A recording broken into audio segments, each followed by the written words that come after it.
as light hits this complex of opsin and cis retinol. So retinol should be somewhat familiar. Basically, it's a version of vitamin A. Okay?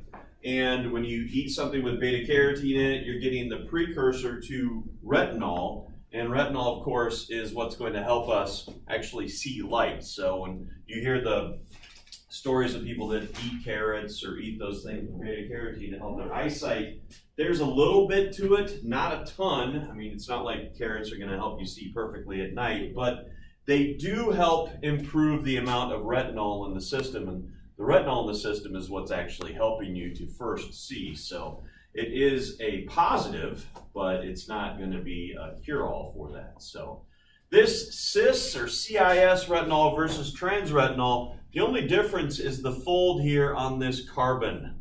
So in the trans, it's twisted up. You can see that it just keeps going down the line. Where in the cis, it actually just twists 180 degrees on that one carbon axis. So everything else is the same except for that chain, right? So when it's in this shape, it's going to be bound to the opsin. As the light hits it, the light's going to cause it to change shape and it disassociates. As it disassociates, it's actually going to move out of the way, and that's when opsin becomes activated, okay? As you're going through and you go back, say, into a dark room, this trans retinol is now going to go back to the cis retinol within the pigmented layer of the retina, but the only way you're going to allow that is to actually burn an ATP. So basically, you have to put an ATP or put a phosphate on it, and that will actually cause it to go back to its cis configuration, or this one here, right? See the bend, and that will allow it to then rebond with the opsin, okay? And that is all a control system for this setup. All right, so they do give you some examples of this. Recall a time when you went from bright light to darkened movie theater. You probably remember the slow return of your sensitivity to low light levels. This phenomenon called dark adaptation occurs when initially our cones become non-functional in the low light because they require a more intense stimulus.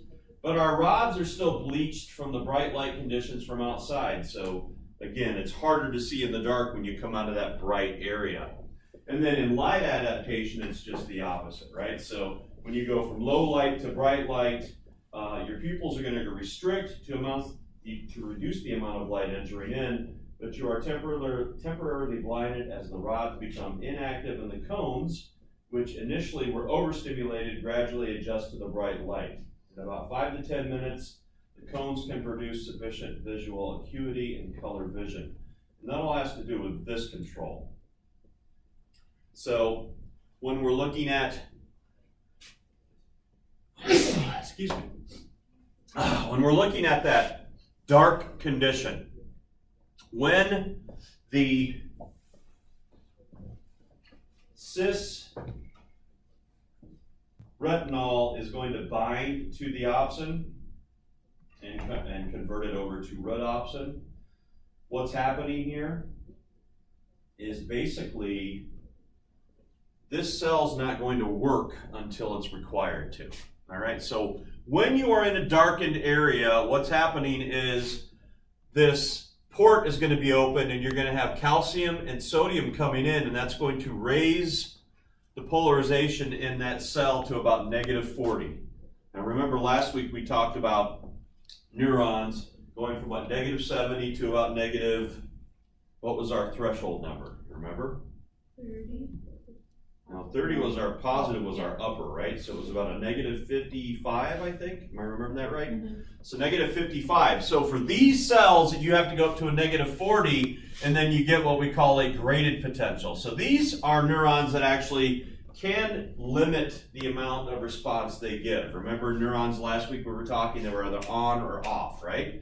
These are a little bit different because now we're adjusting to the light. So it depends on how much rhodopsin we end up with up here, right? So again, that upper box is what's the chemical process of this is. So if we are in the dark, what we're getting is the rhodopsin is going to be there, and this is going to keep those ports open. And those ports are basically going to raise this up and depolarize the cell, which is going to lead to a signal, right? And the signal is going to come through, go through the cell body, and you're going to get the voltage-gated calcium channels, just like we talked about for our regular neurons. They're going to release a neurotransmitter called glutamate. Okay? As glutamate is hitting the bipolar cell has been turned off. And so now you're not getting any signal going through the ganglion cells into the optic nerve. So in light, you've got the release of neurotransmitter, you've got a depolarization, and it's not working to visualize anything. But when you go to the light, we get that conversion of the cis-retinol over to trans, right? It's going to release itself from the opsin, and that's going to become available, okay? As the opsin becomes available, what's going to happen is it's going to close. So the right opsin bleaches, leading to a drop in CGMP. Don't worry about it, it's just a chemical. Drops in CGMP levels close the cation channel. So now this channel closes. So instead of going up to a -40, we're going to stay down here to -70. What does that do? We don't get a signal through here. We don't get a release of glutamate, our neurotransmitter. But what happens when you turn all those off? You turn everything else on. So now the bipolar cell is on. It's not being turned off. It's on. It's going to send its neurotransmitter, which means you're going to turn on the ganglion cell and you're going to send a signal. So it's kind of opposite, right? If you think of eyesight that way, you'd rather have it on normally than off, right? Because if I have to burn all this stuff when I need to see, that's going to be a big waste versus just burning that one, right? So now I'm only burning one neurotransmitter instead of having to burn two. So when you want to see in the light, you shut off I think we have a rod here, right? You shut off the rod, you shut off those cation channels, and it stays at -70, and that allows the bipolar cell to release neurotransmitter. Where when you don't need to see, those cation channels open, you get a depolarization up to -40, you get a signal, and they release their neurotransmitter to shut that system down. Okay?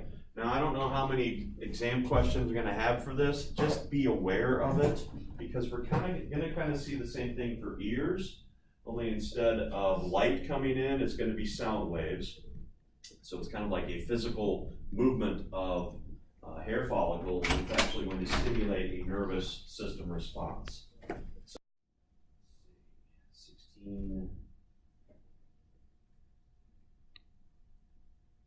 16.4, so visual receptors.